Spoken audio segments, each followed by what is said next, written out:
बहुत स्वागत है आपका हमारे YouTube चैनल पलायन टीवी पर। और आज देखिए हम 12 मई का दिन प्रातःकाल 5 बजे यहाँ से निकल चुके हैं आज अपनी देवप्रयाग यात्रा की। और सबसे अच्छी बात इसमें यह है, बहुत बड़ी बात है कि 9 तारीख को हम लोग हरिद्वार आ गए थे और 10 और 11 का हमने स्टे किया। और 3 दिन बाद जब मुकेश भी वहाँ पर आ गए तो हम लोगों ने देवप्रयाग की यात्रा को आज आरंभ कर रहे हैं। और टाट वाले बाबा का जो धाम है उसको क्रॉस करते हुए देखिए अभी हम निकल रहे हैं और मेन हाईवे पर हम लोग अब आ चुके हैं। मैं आपको बताना चाहूँगा कि देखिए जिस तरह से हमने आपसे वादा किया था कि हम लोग सबसे पहले गिरिराज जी की परिक्रमा की ओर लेके चलेंगे, जो हमने फरवरी के आखिरी हफ्ते में करी थी। और उसका प्रसारण भी हमने आपको पलायन टीवी पर दिखाया था रिकॉर्ड करके। और उसके बाद हमारी वैष्णो देवी यात्रा हुई थी, माता रानी के दर्शन हमने किए थे। वहाँ पर दिव्य गीता सत्संग 7, 8 और 9 अप्रैल का हुआ था। और 10 अप्रैल को हमने माता रानी के देर शाम दर्शन करते हुए 11 अप्रैल की हमारी वापसी हुई थी। उसी तरह आज हम आपको देवप्रयाग लेकर चल रहे हैं।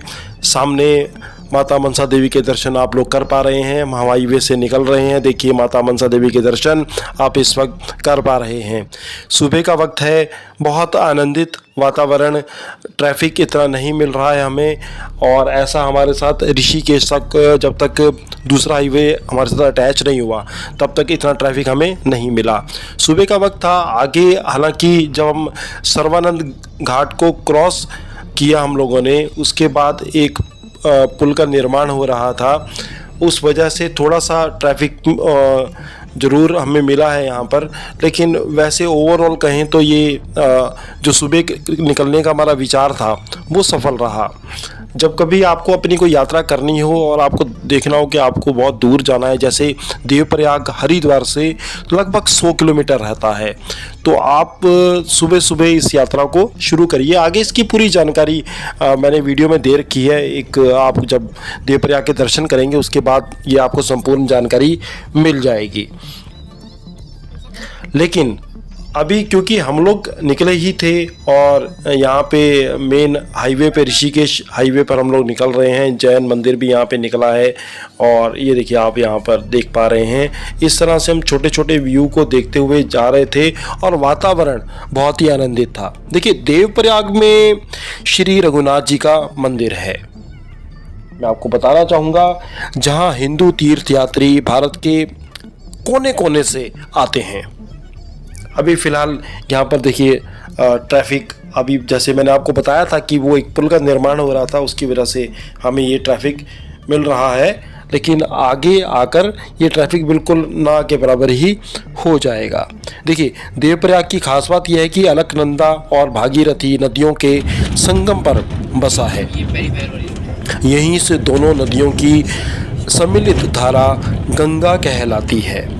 यह टिहरी से जो टिहरी है 18 मील दक्षिण और दक्षिण पूर्व दिशा में स्थित है। प्राचीन हिंदू मंदिर के कारण इस तीर्थ स्थान का विशेष महत्व है। इसको ध्यान में रखते हुए हमने ये निश्चय किया कि कोरोना काल के बाद लगभग 4 वर्ष के बाद हम लोग जब हरिद्वार जा रहे हैं, ऋषिकेश जा रहे हैं, जैसा सब लोग जानते ही हैं कि हम लोग हर वर्ष ग्रीष्मकालीन में गर्मियों की छुट्टियों से पहले जब भीड़ नहीं होती तो हम यात्रा को अपना कर लेते हैं। और कई लोग तो ऐसे कहते ही हैं कि जैसा भी ऋषिकेश में तो ऐसा लगता है आपका घर ही है, ऐसा निवास है। तो इसमें कोई संशय नहीं है कि एक तरह का हमारा घर ही है हरिद्वार, ऋषिकेश, वृंदावन धाम हो गया। तो यहाँ पर हमारा आना जाना लगा रहता है। ओवरऑल बहुत ही आनंदित वातावरण इसलिए भी था कि विराज आज हमारे साथ हैं, माता जी भी हमारे साथ हैं। और गाड़ी को एक मध्यम स्पीड पे, अधिक स्पीड पे नहीं चलाते हुए हम लोग कभी भी यात्रा में कभी भी ऐसा नहीं करते कि बहुत स्पीड पर गाड़ी को चलाएं, क्योंकि धीरे धीरे आनंद लेते हुए जब जिस यात्रा की ओर निकले हैं तो उस यात्रा का अनुभव तभी होता है अच्छा जब आप उस यात्रा को अपने अनुसार कर पाएँ। ऐसा ना हो कि हमारे परिवार में जो बाकी सदस्य हैं उनको अनकंफर्टेबल फील हो रहा हो। नहीं, हम लोग सब मिलकर चलते हैं और बहुत अच्छा वातावरण बना रहता है इसलिए तीर्थ यात्रा में। तो चलिए आगे बढ़ते हैं। देखिए संगम होने के कारण तीर्थराज प्रयाग की भांति ही इसका भी नामकरण हुआ है। देवप्रयाग समुद्र स्थल से देखिए 1500 फीट की ऊंचाई पर स्थित है और निकटवर्ती शहर ऋषिकेश से सड़क मार्ग पर इसकी जो दूरी रहती है वो 70 किलोमीटर रहती है। ऐसा नहीं है, देखिए हमने भी पहले YouTube चैनल के माध्यम से यहाँ पर देखा कि सड़क का क्या हिसाब किताब है, मतलब सड़क निर्माण का कार्य जो है वो कैसा है, क्योंकि पीछे का एक्सपीरियंस इतना बढ़िया नहीं रहा किसी का भी। और हम लोग तो खैर गए ही नहीं इस रूट पे कभी, आज पहली बार कई वर्षों के बाद हम इस यात्रा पे हैं। इससे पहले हम एक बार उत्तरकाशी जरूर गए थे। तो यहाँ पर जो वातावरण है वो सड़क का जो मैं आपको बात करूं तो बहुत ही अच्छा रहा। अभी हम लोग जैसे अभी आप देख पा रहे हैं हम लोग ऋषिकेश पहुंच रहे हैं। तो ऋषिकेश पे हमने देखा कि लोग मॉर्निंग वॉक कर रहे हैं, ये बहुत बड़ी बात थी हमारे लिए। आप भी देखिए, फिलहाल दर्शन कीजिए।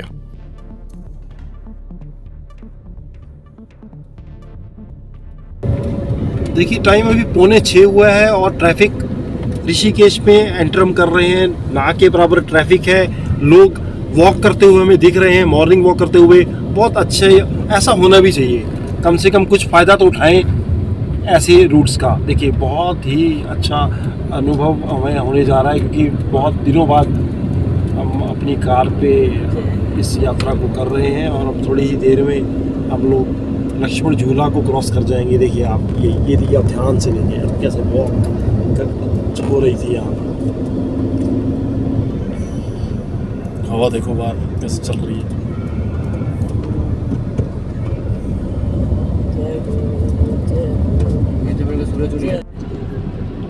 सबसे अच्छी बात यही है कि हमें ट्रैफिक मिल ही नहीं रहा है अभी फिलहाल।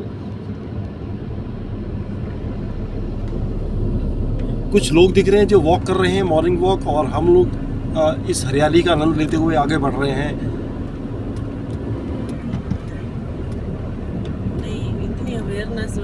वातावरण बहुत ही आनंदित है। कैसे ये लोग वापसी में वॉक करते हुए ऊपर चढ़ रहे होंगे, कैसे चढ़ेंगे, या जो नीचे जा रहे हैं वो ऊपर कैसे आएंगे। जो ऊपर जा चुके हैं उनके लिए तो अब वापस ही आना है। और हवा बहुत अच्छी चल रही है, बाहर ठंडी हवा है।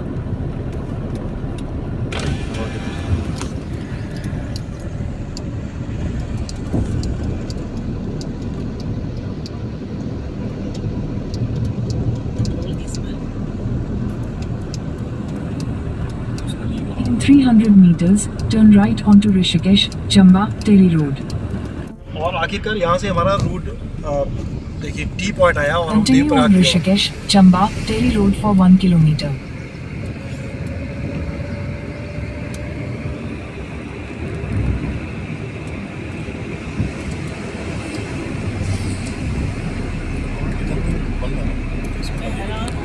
सैर कैसे कर रहे हैं अभी, और वो देखिए स्मेल अभी तक। Right. Take the next right onto Rishikesh, Chamba, Teri Road. देखिए नीलकंठ के लिए, लक्ष्मण झूला के लिए, तपोवन के लिए रास्ता यहाँ पे कट गया है और हम लोग एक बार फिर से अपने रूट In की ओर बढ़ 400 गए हैं। meters, turn left onto National Highway 7. वो सामने आ गया मंदिर ऊंचा।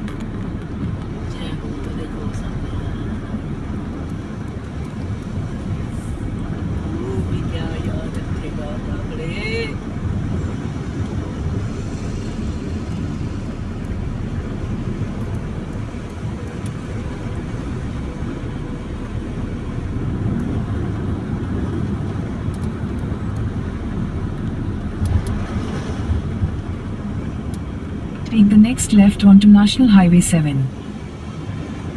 ये जो नशा है जो जिससे बाहर जा रहा है, ये देखिए देखिए टी पॉइंट से एक बार फिर हम लेफ्ट हो गए हैं और अब हम लोग Continue on National Highway 7 for 65 kilometers. अच्छा ये देखिए, गंगा मैया की जय। ये है बताऊंगा। परमार्थ आश्रम इस पर परमार्थ है निकल रहा है। यहाँ पर देखिए लक्ष्मण, मैं आपको बताता हूँ कि हम कहाँ उतरे थे और कहाँ उतरे थे बोट में इस वक्त हम लोग हैं ऋषिकेश में। राम झूला इस वक्त क्रॉस हो रहा है। वेलकम टू राम झूला सामने आ रहा है। और जैसे ही हम लोगों ने ये हाईवे का अटैच किया, हमने इस हाईवे को दिल्ली हाईवे को, साथ ही ट्रैफिक भी हल्का हल्का सा शुरू हो चुका है।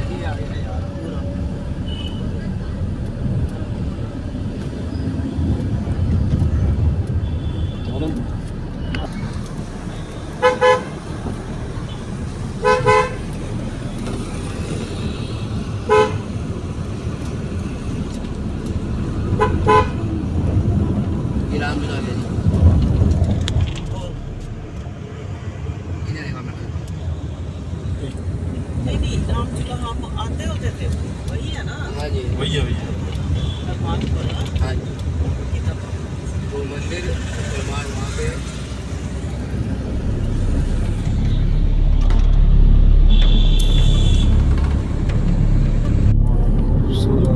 सामने देखो कौन सा बीच है वो? लोग रुक कर देखते हैं ऐसे इस तरह से। चलो गर्मी होती है वैसे। वो गोवा बीच भी उस साइड पे ही है ना, वो देखो वो रोड है जो वापसी हम उस रोड पे आएंगे। वहाँ गोवा बीच सब कुछ एवरीथिंग अच्छा सब वही है।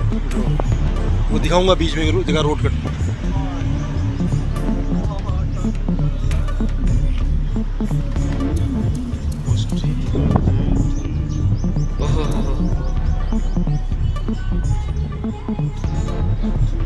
और यहाँ पर देखिए कि जब यहाँ पर इतनी ठंडक है, और अभी मैं आपको बताऊं कि अब ऋषिकेश से अभी क्रॉस ही हुए हैं और यहाँ पर एक व्यू हमें दिखा, तो हमने कहा तो यहाँ एक छोटा सा एक ब्रेक ले लेते हैं। देवप्रयाग में जब पहुँचेंगे तो मुझे लग रहा है कि वहाँ हमें ठंड महसूस हो सकती है। मतलब वातावरण में जिस तरह की ठंडक होती है वैसी ही महसूस होगी, ऐसा लग रहा है। बहुत अच्छा ये एक्सपीरियंस हमारे लिए होने जा रहा है। हम समय पर हरिद्वार पे यहाँ पे आ चुके हैं। देखिए अभी आपने इस वीडियो रिकॉर्डिंग के दौरान सुना, मेरी माताजी भी जैसे भी बता रही थी कि हम राम झूला आया करते थे, यानी कि ऐसे कई वर्षों से, लगभग 2012-13 से हम लोग जब भी हरिद्वार यात्रा में आए तो ऋषिकेश को हमने ज़रूर अटैच किया साथ में, और राम झूला तक हम वॉक करते थे शाम के समय। कहीं भी जैसे हम रुके हुए हैं किसी आश्रम में तो वहाँ से हम वॉक अवश्य करते थे, सुबह सुबह या फिर देर शाम, लगभग 8-9 बजे के बाद हम लोग ऐसा निकल जा करते थे, गंगा किनारे के दर्शन किया करते थे।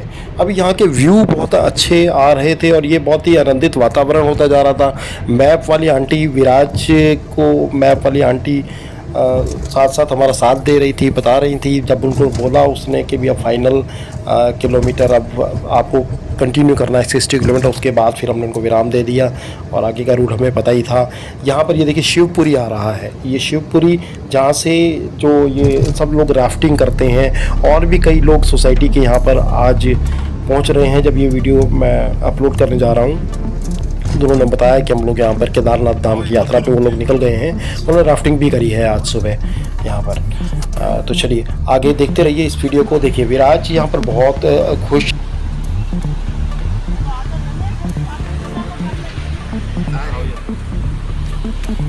है क्योंकि शिवपुरी का ये देखिए, ये जो एरिया आप देख रहे हैं, यहीं से राफ्टिंग की शुरुआत होती है।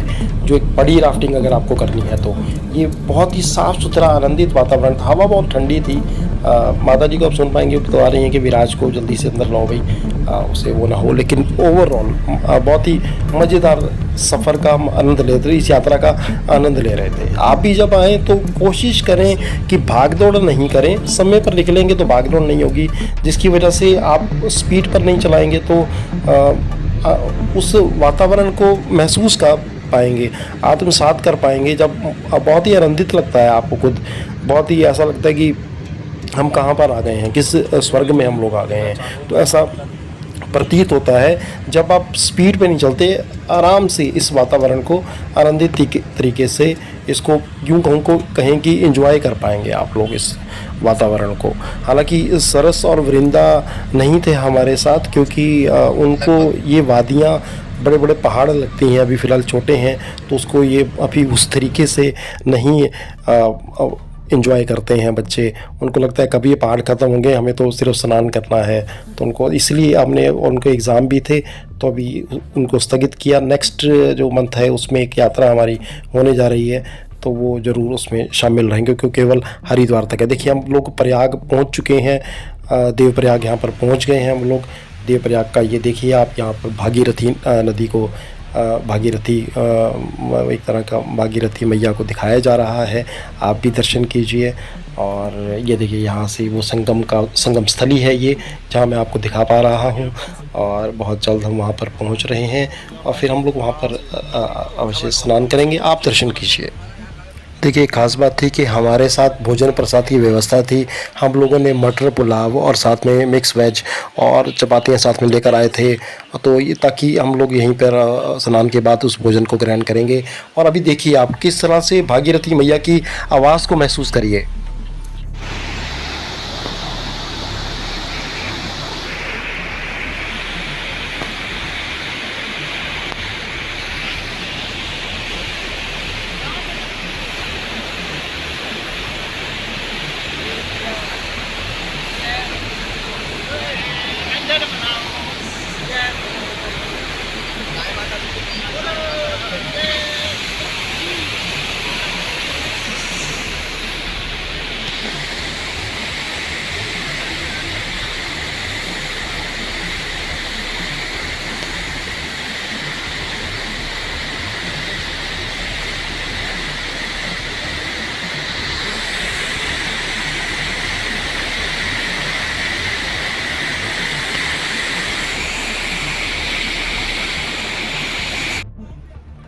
और थोड़ी सी पैदल यात्रा करने के बाद देखिए हम लोग पहुंच गए उस संगम स्थल की ओर आ गए हैं। अब हम लोग थोड़ी सी यात्रा हमने करनी पड़ी। हम एक पुल भी क्रॉस किया हम लोगों ने। हमने अपनी गाड़ी को हाईवे पर ही खड़ा दिया। हमने पूछा वहाँ पर तो उन्होंने बताया कि आप गाड़ी को यहीं खड़ी कर दीजिए, कोई प्रॉब्लम नहीं है। और लोग यहीं पर अपनी गाड़ियों को पार्क करके नीचे स्नान के लिए चले जाते हैं। देखिए कितना अच्छा लग रहा है, कितना अच्छा व्यू आ रहा है यहाँ पर। तो यहाँ पर लगातार अनाउंसमेंट हो रही थी कि बाल्टी की सुविधा आपको दी गई है, बाल्टी से ही आप स्नान करिए क्योंकि जो जल स्तर है वो कभी भी 1 से 5 मीटर तक बढ़ जाता है। तो इसीलिए बाल्टी से ही हम लोगों ने सबने स्नान किया। और यहाँ पर जब विराज की बारी आई तो हमारे साथ कुछ जानकार लोग भी थे, वो बहुत ही खुश हो रहे थे विराज को देखकर कि विराज किस तरह से एंजॉय कर रहे हैं। आइए देखते हैं एक बार।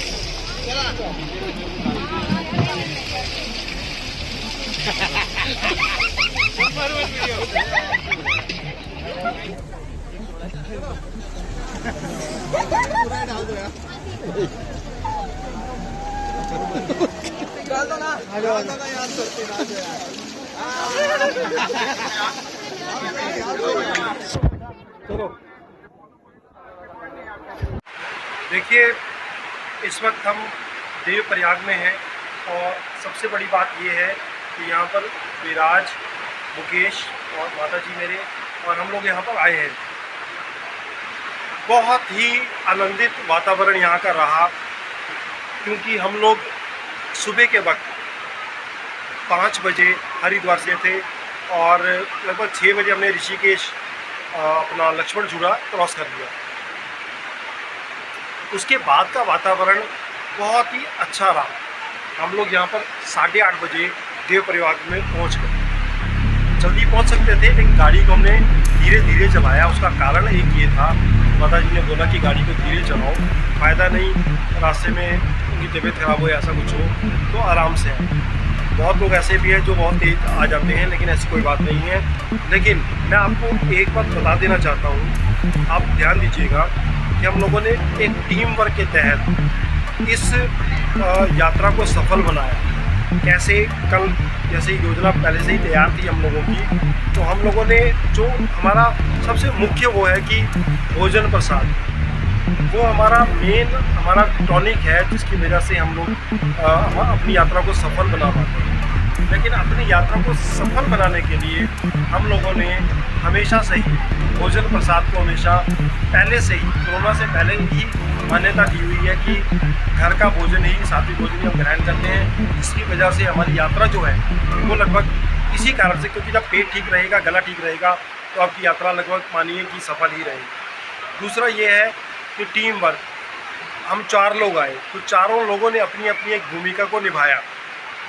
जिसकी भी जो सेवा थी चारों लोगों ने मिलकर उसको टीम वर्क के तहत हमने किया और अपनी यात्रा को सफल बनाने में इसका बहुत ही मुख्य कारण ये रहता है।